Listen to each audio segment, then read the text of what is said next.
রোনালদোর জোড়া গোল, উজবেকিস্তানকে 5-0 গোলে উড়িয়ে দিয়ে দুর্দান্ত জয় পর্তুগালের। রাউন্ড 32 নিশ্চিত করল পর্তুগাল। ম্যাচ জয়ের পরে সুন্দরী উপস্থাপিকার করা প্রশ্নের জবাবে একই বললেন ক্রিস্টিয়ানো রোনালদো। প্রিয় দর্শক, 2026 বিশ্বকাপের গ্রুপ কে থেকে মাঠে নেমেছিল পর্তুগাল ও উজবেকিস্তান। আর এই ম্যাচে মাঠে নেমে উজবেকিস্তানকে কান্নায় ভাসিয়ে দিল পর্তুগাল। 5-0 গোলের দুর্দান্ত জয় তুলে নিয়েছে পর্তুগাল, যেখানে ম্যাচের 6তম মিনিট ও 39তম মিনিটে দুটি গোল করেছেন ক্রিস্টিয়ানো রোনালদো। নুনো মেন্দিস ম্যাচের 17তম মিনিটে একটি গোল করেছেন। প্রথমার্ধে 3-0 গোলে এগিয়ে থাকা পর্তুগাল দ্বিতীয়ার্ধে আরো দুটি গোল আদায় করে নিয়েছে, যেখানে ম্যাচের 60তম মিনিটে আত্মঘাতী গোলে গোল হজম করে উজবেকিস্তান। এরপরে ম্যাচের 87 মিনিটে রাফায়েল লিওর দুর্দান্ত গোলে 5-0 এগিয়ে যায় পর্তুগাল। শেষ পর্যন্ত পর্তুগাল 5-0 গোলে জয় তুলে নিয়েছে।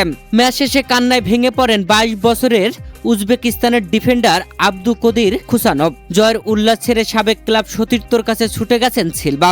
এটাই ফুটবল, যেখানে জয় পরাজয়ের চেয়ে বন্ধুত্বটাই বড়।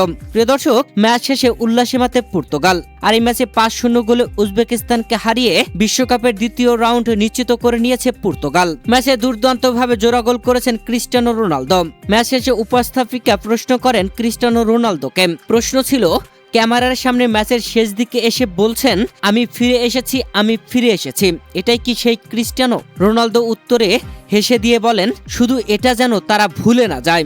উপস্থাপিকা এরপরে প্রশ্ন করেন, আর যারা সমালোচনা করে তাদের জন্য কি এটাই আপনার সেরা উত্তর? রোনালদো বলেন, সব সময়, দীর্ঘ 23 বছর ধরে এভাবেই চলে আছে। এরপরে উপস্থাপিকা প্রশ্ন করেন, ক্রিস্টিয়ানো রোনালদোর নাম এবং ইতিহাস তো সবসময় হাতে হাত রেখে চলে। গত 20 বছর ধরে এমনই হয়ে আছে। এই গোলগুলোর পর আপনি এখন একমাত্র খেলোয়াড় যিনি বিশ্বকাপের 6টি আসরে গোল করেছেন। এছাড়া আপনি বিশ্বকাপে পর্তুগালের হয়ে সর্বোচ্চ গোলদাতাও হয়েছেন। এ ব্যাপারে আপনার অনুভূতি কি? রোনালদো উত্তর দেন, আমি অনেক খুশি, তবে আমার কাছে সবচেয়ে গুরুত্বপূর্ণ হলো পুরো দলের প্রচেষ্টা এবং আমাদের মধ্যকার আত্মবিশ্বাস। আমরা সপ্তাহ জুড়ে অনেক চাপের মধ্যে ছিলাম এবং আমরা জানতাম এমন কিছু হতে পারে, কিন্তু পুরো দল বেশ ভালো কাজ করেছে। আমরা আমাদের খেলায় অনেক উন্নতি করেছি। অনেকে অনেক কিছু বলবে বা সমালোচনা করবে, এটাই স্বাভাবিক। তবে ব্যক্তিগতভাবে বলতে গেলে রেকর্ড ভাঙতে সবসময় ভালো লাগে, কিন্তু আমার মূল লক্ষ্য হলো দলকে এগিয়ে যেতে সাহায্য করা। আমরা নকআউট পর্বে যেতে চেয়েছিলাম এবং আমার মনে হয় 4 পয়েন্ট নিয়ে আমরা ইতিমধ্যেই কোয়ালিফাই করে ফেলেছি। আমি সত্যি অনেক খুশি। এরপরে উপস্থাপিকা শেষ প্রশ্ন করেন, এখন যেহেতু বন্ধ দরজা খুলে গেছে, ক্রিস্টিয়ানোর জন্য কি এখন আরো গোল আসতেই থাকবে? এমন প্রশ্নের উত্তরে রোনালদো বলেন, আমি জানতাম যে পরিশ্রম করে ঈশ্বর তাকে সাহায্য করেন। আমি এটাও জানতাম যে আমার সতীর্থরা আমাকে সাহায্য করবে। গত সপ্তাহটা আমার জন্য অনেক কঠিন ছিল। একটা অন্ধকার সময় ছিল বলা যায়।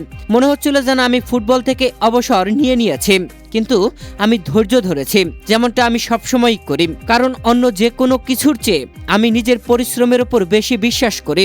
এটা কঠিন ছিল, আমি সেটা স্বীকার করছি, তবে আমরা আবার ফিরে এসেছি।